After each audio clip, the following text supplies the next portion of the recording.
বন্ধুরা তোমরা সবাই কেমন আছো? আশা করি ভালো আছো, সুস্থ আছো। তো আমিও ভালো আছি। মৌসুমী অফিসিয়াল চ্যানেলে তোমাদের সবাইকে জানাই স্বাগত। জানিয়ে শুরু করছি আজকে নতুন একটা ব্লগ। চলো তোমরা দেখতে থাকো, আশা করি ভালো লাগবে। তো ভালো লাগলে অবশ্যই একটা লাইক, কমেন্ট, শেয়ার, আমার চ্যানেলটাকে সাবস্ক্রাইব করে দিও। তো চলো, এখন বাজে 11টা আর আমি 11টা থেকেই ব্লগটা শুরু করছি। কেননা সকালবেলা হয় না, কেন মেয়ের স্কুলে টিফিন করা, মেয়েকে স্কুলে দিয়ে আসা, রেডি করা, এগুলো সময় হয়ে ওঠে না। তার জন্য তোমাদের সঙ্গে সকালবেলা শেয়ার করতে পারি না। মানে মেয়েকে দিয়ে এসে যখন একটু খালি থাকি তো তখনই তোমাদের সঙ্গে শেয়ার করি। প্লিজ তোমরা পুরো ভিডিওটা দেখো, রিসিভ করে চলে যেও না, তাহলে আমার ভালো লাগবে না। তো যাই হোক, যেমনভাবে ভিডিও করি মানে চেষ্টা করি দেওয়ার জন্য, প্রতিদিন দিই। কেমন লাগে তোমরা অবশ্যই কিন্তু লাইক, কমেন্ট, শেয়ার করো আর আমার পাশে থেকো প্লিজ। তো আর দেখতে পাচ্ছ আমাদের জানলার কাজটা দেখো কী অবস্থা হয়ে গেছে। মানে নোনা এত, আমাদের এখানে বিশাল নোনা জায়গা। আর দেখ কী অবস্থা হয়ে গেছে। আর এমন আমাদের পরিস্থিতি যে করবো জায়গাটা প্লাস্টার করবো সেরকম ক্ষমতা আমাদের নেই। কেননা ভীষণ মানে অবস্থা খারাপ। কেননা তোমাদের দাদাভাই একার উপরে সংসারটা চলে। তো ও যেমন খেটে আনে সেইটুকুই আমাদের খাওয়া দাওয়া মানে হয়। খাওয়া দাওয়া এলাক পয়সা ঠসা হয়, কিন্তু যে বাড়ি ঘর দৌড় করবো সেরকম ক্ষমতা আমাদের নেই। কী করবো বলো? তাই বলছি প্লিজ তোমরা আমার সাথে থেকো, আমাকে সাপোর্ট করো। তোমাদের আশীর্বাদ যেন আমাদের সাথে সবসময় থাকে। তো কী করবো, কষ্টের কথা আর কী বলবো। তোমরা হয়তো ভাববে যে মিথ্যা কথা বলছে, কিন্তু মিথ্যে কথা নয়, এটাই সত্যি। অনেকে আছে হয়তো ভাবছে মিথ্যা কথা নয়, এটাই সত্যি। তখন দাদাভাই ওই ছোটোখাটো একটা মানে দোকানে মাল খাম দেয়, তো কতবার ইনকাম হয় বলো? তাতেই মানে চলে। মেয়ের টিউশনি খরচা, স্কুলে, তারপরে আমাদের ডাক্তার বুদ্ধি এসবই তো আছে। তারপর এলাক পোশাক, এগুলো খেয়ে কোনোরকমভাবে আমাদের দিন কেটে যায়। তো আমাদের মানে এক্সট্রা ইনকাম মতো নেই যে ব্যাংকে টাকা পয়সা আছে, এসব কিছুই নেই। তোমরা হয়তো বললে বিশ্বাস করবে না, যদি বিশ্বাস করো আর না করো কিছু বলার নেই। যাই হোক, আমার যেরকম আমার ক্ষমতা আছে আমি সেরকমভাবেই তোমাদেরকে বললাম।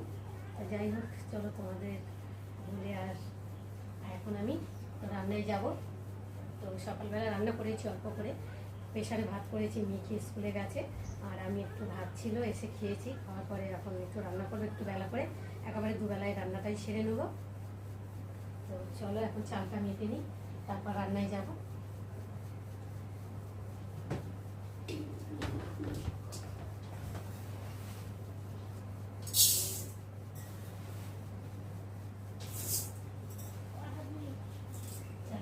দেখো চাল নিয়ে নিয়েছি, দেখতে পাচ্ছ এই যে। আর এখন আমি চালটাকে ধুয়ে রান্নায় বসাবো। আর শরীরটা ভীষণ খারাপ লাগছে, কেন বলো তো? এত গরম পড়ছে, আবার মাঝে মাঝে বৃষ্টি হচ্ছে, গায়ে থেকে ঘামটা বেরিয়ে যাচ্ছে, তো শরীরের এনার্জি ক্ষমতা সব কমে যাচ্ছে। ইচ্ছা করছে না আমার যে রান্না করি, কিন্তু কী করবো বলো, খেতে তো হবে। সব বাবু শুনবে, পেটবাবু কি শুনবে? যাই হোক, এখন চালটা ধুয়ে এনে রেডি করে নিয়ে এনে ভাত বসিয়েছি, ভাত ফুটেও গেছে। আর এখন ডালটা এদিকে সেদ্ধ বসাবো। তো ডালটা আমাদের প্রতিদিনই হয়, তোমাদের সঙ্গে শেয়ার করেছি। তো চলো এখন ডালটা ধুয়ে নিই, নিয়ে এদিকে বসাই। অনেকটা বেলাও হয়ে গেছে এখন।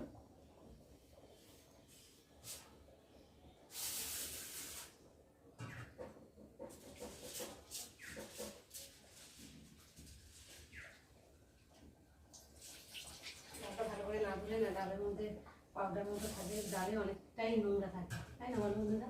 ডাল তার জন্য ভালো করে ধুতে হয়, ডালটা ভালো করে।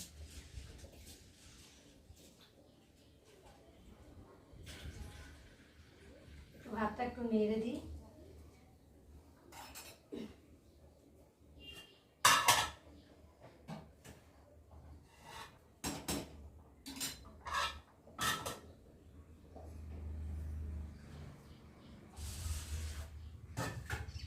ডালটা ধোয়া হয়ে গেছে।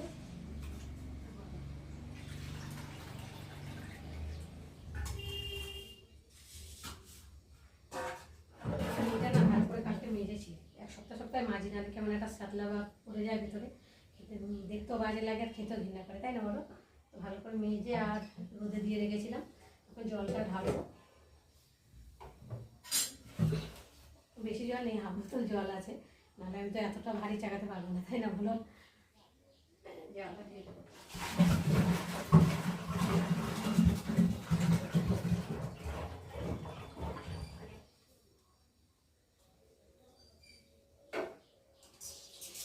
ডালটা বসাবো।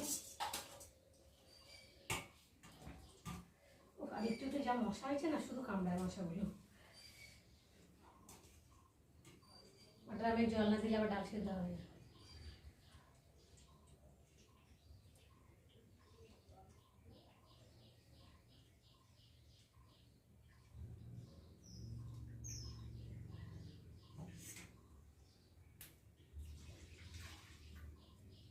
দিয়ে একটু ঢাকা দিয়ে দেবো। ঢাকাটা দিয়ে কি আর তাড়াতাড়ি সেদ্ধ হয়ে যায়। গ্যাসটা ঘুরিয়ে দিই।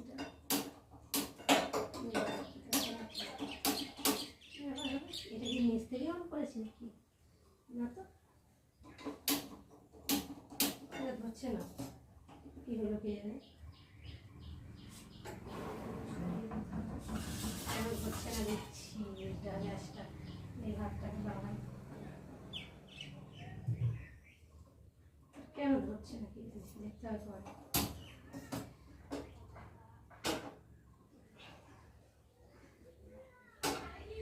ভাতটা একটু বাকি আছে। কি সমস্যা হলো কি জানি, গ্যাসটা ধরছে না। যাই হোক, এর মধ্যে ভাতটা হয়ে গেছে, আর একটু বাকি আছে, একটু বসানো থাক, ফ্যান ঝেড়ে নেবো। আর ডাল হয়ে গেছে, ভাত ফ্যান ঝেড়ে নিয়েছি। তো দেখো এই যে, আর এখানে এই যে আলু কেটে নিয়েছি, আলু ভাজা করব। আর এখানে ডিম রয়েছে, ডিমের ঝোল করব, কি ডিমের মাবলেট করবো এখন বুঝতে পারছি না।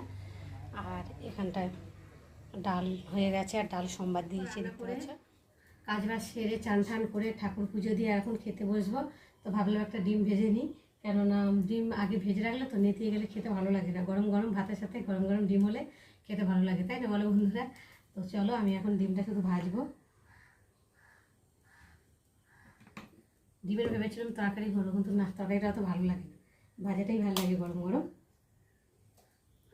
আর মেয়ে স্কুল থেকে এলে মেয়েকে ভেজে দেবো, আগে ভেজে রাখলে তো নেতিয়ে যায় আর খেতে ভালো লাগে না, তাই না? একটু ভালো করে ফেটে নিই।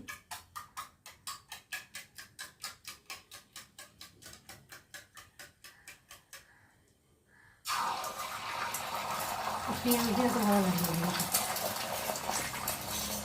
মিষ্টি বেলা ডিম খেতে ভালো লাগে। লঙ্কা পেঁয়াজ আমার দিয়ে একদম ভালো লাগে। সবার পছন্দের সমান না, তাই বলো?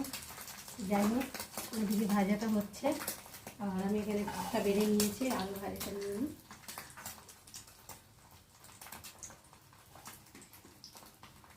ডালটা নিব, চামচটা কোথায় রাখবো? উল্টিয়ে দিই,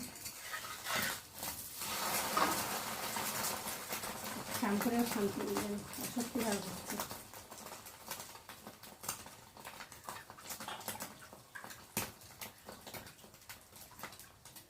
চলো, আলু ভাজাটা আলু নিয়েছি, ডিমটাও হয়ে গেছে, এখন গ্যাসটা লিভিয়ে দিই।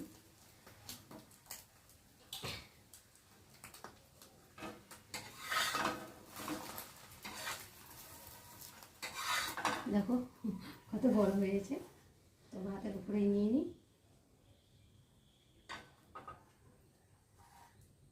তো চলো, দেখো রেডি হয়ে গেছে, বেড়ে নিয়েছি, আর এখন খেতে বসবো। তো চলো, আবার তোমরা একটু খাওয়া দাওয়া করলাম, করে আর একটু ঘুরতে বেরোলাম। তো অনেকদিন ভাবছি এদিকে একটু হাঁটাচলা করা হয় না, তো একটু হেঁটে আসি। বাড়িতেও কেউ নেই, মেয়েও স্কুলে গেছে, তোমার দাদাভাই কাজে, আর আমি একা একা বোর হয়ে যাচ্ছি। তো ভাবলাম অনেকদিন এদিকে আসা হয় না। তো সবাই বলে এদিকে নাকি জায়গাটা খুব সুন্দর সাজিয়ে গুছিয়েছে। তো দেখতে পাচ্ছ রাস্তার মধ্যে দিয়ে, দেখো এই দেখো, এই যে সামনে একটা স্কুল আছে, এই যে আর আমি এই স্কুলের রাস্তা দিয়ে হেঁটে হেঁটে যাচ্ছি। পার্কের কাছে চলে এসেছি, তো দেখতেই পাচ্ছ পার্কটা কত সুন্দর করেছে। তো দেখো অনেকটাই বড়, এখানে সব বাচ্চাদের খেলা ঠেলা হয়, অনেকে এসে বসে টসে সন্ধ্যাবেলা। তো সন্ধ্যাবেলা আরও সুন্দর করে লাইটিং আছে অনেক। তো দেখতে পাচ্ছ, এখন তো মানে সবে 5টা বাজে, এখনও রোদ পড়ছে। গাই দেখো পাশে একটা স্কুল, ছোট বাচ্চাদের, শিশুদের, তো তার জন্যে এই পার্কটা করে দিয়েছে। তো দেখো কত বড়, আর গাছপালা দেখো।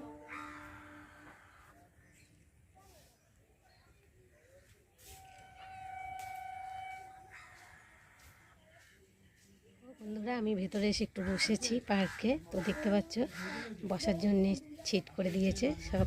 এই দেখো বাচ্চা কাচ্চারা এসে বসেছে, দেখতে পাচ্ছ।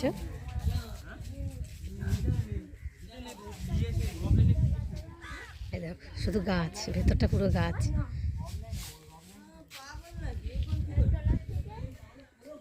দেখো সব বসে আছে। এখন মানে 5টা তো, রোদ পড়ছে, খুব একটা ভালো লাগছে না দেখতে। সন্ধে হলে আরও লাইটিং ফাইটিং দেয় তো ভালো লাগে। তো দেখো পাশের সাইডে যায় জমি বাড়ি ঘর দর আছে কিছু কিছু। দেখো আর এই যে একটা খাল পাশে, একটা বিশাল বড় খাল। দেখো আমাদের বাড়ি থেকে ওই 10 মিনিট লাগে আসতে। তো দেখো পুরো লম্বা খাল। তো চলো আবার তোমাদের সঙ্গে পরে দেখা হবে। ততক্ষণ তোমরা দেখতে থাকো, তোমাদেরকে ঘুরিয়ে ঘুরিয়ে দেখালাম। কেমন লাগলো তোমরা কিন্তু অবশ্যই কমেন্ট করো। আর দেখে চলে এলাম। তো এত রোদ উঠেছে রাস্তায়, মানে দাঁড়াতে পারছি না, রাস্তা দিয়ে হাঁটা চলাও করতে পারছি না, তো রোদ উঠেছে। তো একটা সাইডে আসলাম, স্কুল আছে পাশে। দেখো স্কুলের পাশে সাইডে এসে গাছপালা রয়েছে, তো সেখানটা এসে দাঁড়িয়ে তোমাদের সঙ্গে কথা বলছি। তো পার্কটা হয়েছে অনেক দিনই, আসবো আসবো করে আর আসাই হয় না। আর মেয়ে বলে যাবো যাবো, মেয়ের ওর পড়া থাকে, স্কুল থেকে এসে পড়তে চলে যায়, আর আসা হয় না। দেখবো কি, তো ভাবলাম আজকে কেউ নেই বাড়িতে, আমি একা আছি, তো আস্তে আস্তে যাই, গিয়ে দেখে আসি। তো আমি যখন বাড়ি থেকে বেরিয়েছি তখন একটু মেঘলা মেঘলা ভাব ছিল, এখন তো দেখো ভীষণ রোদ উঠেছে, এত রোদ উঠেছে মানে রাস্তা দিয়ে হাঁটতে পারছি না। দেখো গলা দিয়ে ঘাম যেন টোপে টোপে পড়ছে। তো দেখো দেখো বড়। আর স্কুলের সাইডে সব গাছপালা লাগিয়েছে। দেখো দেখো একটা আম গাছ হয়েছে, আর এই দেখো পাতাবাহার গাছ ছোট ছোট করে ছিটে সুন্দর করে রেখে দিয়েছে। দেখো সাইডে গাছপালা, আর রাস্তা দিয়ে তো গাড়ি ঘোড়া যাচ্ছেই। এই দেখো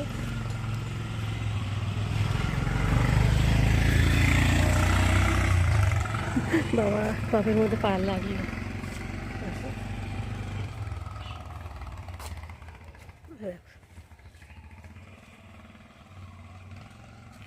রাস্তার দু সাইডে এই দেখো